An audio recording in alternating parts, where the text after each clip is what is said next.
अशाच ताज्या व महत्त्वाच्या घडामोडी जाणून घेण्यासाठी आमच्या महाराष्ट्र समाचार न्यूज चॅनलला लाईक, सबस्क्राईब व शेअर करा. नमस्कार. बातमी आहे छत्रपती संभाजीनगरमधून. एक रंजक आणि कौतुकास्पद बातमी समोर येत आहे. कन्नड तालुक्यातील नादरपूर जिल्हा परिषद प्राथमिक शाळेत चक्क शालेय मुख्यमंत्री पदासाठी निवडणूक पार पडली. लहान वयातच विद्यार्थ्यांना लोकशाहीची आणि मतदान प्रक्रियेची ओळख व्हावी म्हणून या निवडणुकीचं आयोजन करण्यात आलं होतं. अगदी खऱ्या निवडणुकीसारखाच इथे प्रचार आणि गुप्त मतदान झाला.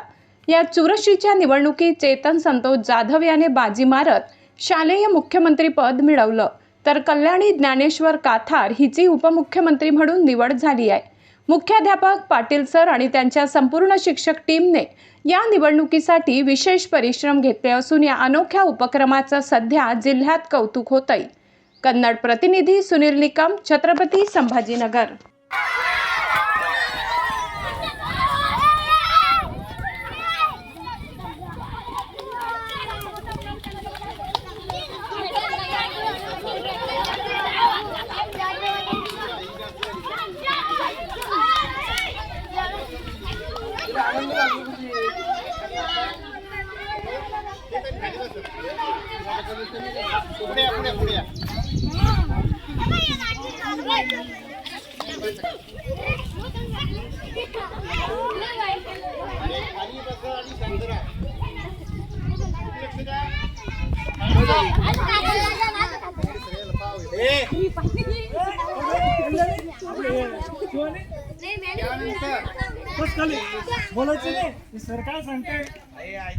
मुख्यमंत्री चेतन जाधव झालेला आहे, त्याला 33 मतदान पडलेलं आहे.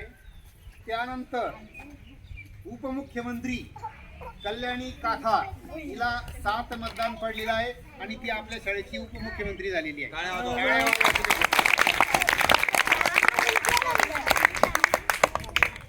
आता 2 पद आपण या ठिकाणी घोषित केले. बाकीचे आपण जे मंत्रिमंडळ आहे ते आम्ही बसून नंतर दुपारच्या वेळेमध्ये आपण चार्ट बनवू, ते पण तुम्हाला सांगितलं जाईल. खाली त्यानंतर फक्त आता कोणाला किती मतदान पडलं हे मी तुम्हाला सांगतो.